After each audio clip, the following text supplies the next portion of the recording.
السلام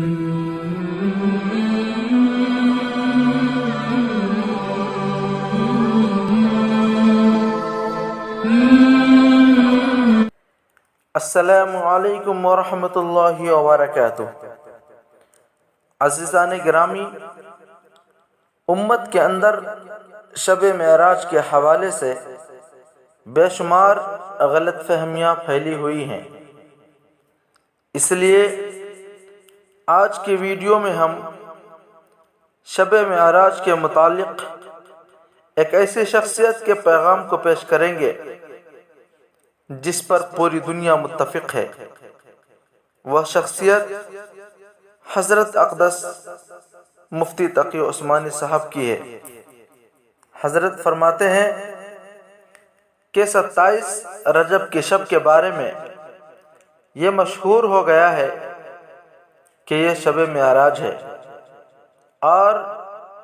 اس شب کو بھی اسی طرح گزارنا چاہیے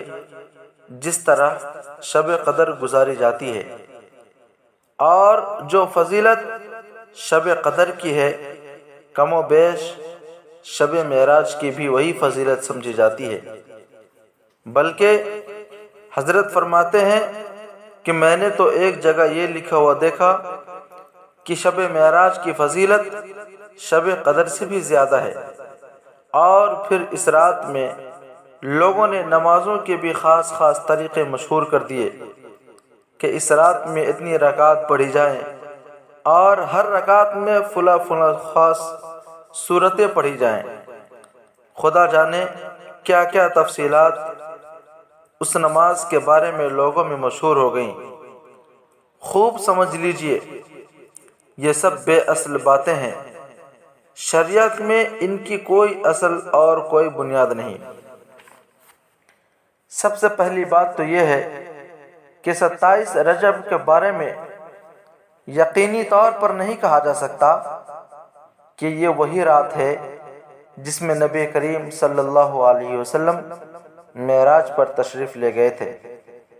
کیونکہ اس باب میں مختلف روایتیں ہیں۔ بعض روایتوں سے معلوم ہوتا ہے کہ آپ صلی اللہ علیہ وسلم ربیع الاول کے مہینے میں تشریف لے گئے تھے، بعض روایتوں میں رجب کا ذکر ہے، اور بعض روایتوں میں کوئی اور مہینہ بیان کیا گیا ہے۔ اس لیے پورے یقین کے ساتھ نہیں کہا جا سکتا کہ کون سی رات صحیح معنی میں معراج کی رات تھی جس میں حضرت صلی اللہ علیہ وسلم معراج پر تشریف لے گئے۔ پھر دوسری بات یہ کہ واقع معراج سن 5 نبوی میں پیش آیا، یعنی حضور صلی اللہ علیہ وسلم کے نبی بننے کے 5ویں سال یہ شب معراج پیش آئی، جس کا مطلب یہ ہوا کہ اس واقعے کے بعد 18 سال تک آپ صلی اللہ علیہ وسلم دنیا میں تشریف فرما رہے، لیکن ان 18 سال کے دوران یہ کہیں ثابت نہیں کہ آپ صلی اللہ علیہ وسلم نے شب معراج کے بارے میں کوئی خاص حکم دیا ہو یا اس کو منانے کا اہتمام فرمایا ہو، یا اس کے بارے میں فرمایا ہو کہ اس رات شب قدر کی طرح جاگنا زیادہ اجر و ثواب کا باعث ہے۔ نہ تو آپ صلی اللہ علیہ وسلم کا ایسا کوئی ارشاد ثابت ہے، نہ خود حضور صلی اللہ علیہ وسلم جاگے، اور نہ صحابہ کرام کو اس کی تاکید فرمائی، اور نہ صحابہ کرام رضوان اللہ علیہم اجمعین نے اپنے طور پر اس کا اہتمام فرمایا۔ اس لیے ہم تمام مسلمانوں کے لیے ضروری ہے کہ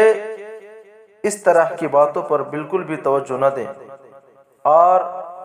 اسی طریقے پر عمل کریں جو شریعت و سنت سے ثابت ہے، اور جسے خود اللہ کے نبی صلی اللہ علیہ وسلم نے کیا ہے، یا کہ آپ کے صحابہ رضوان اللہ علیہم اجمعین نے کیا ہے۔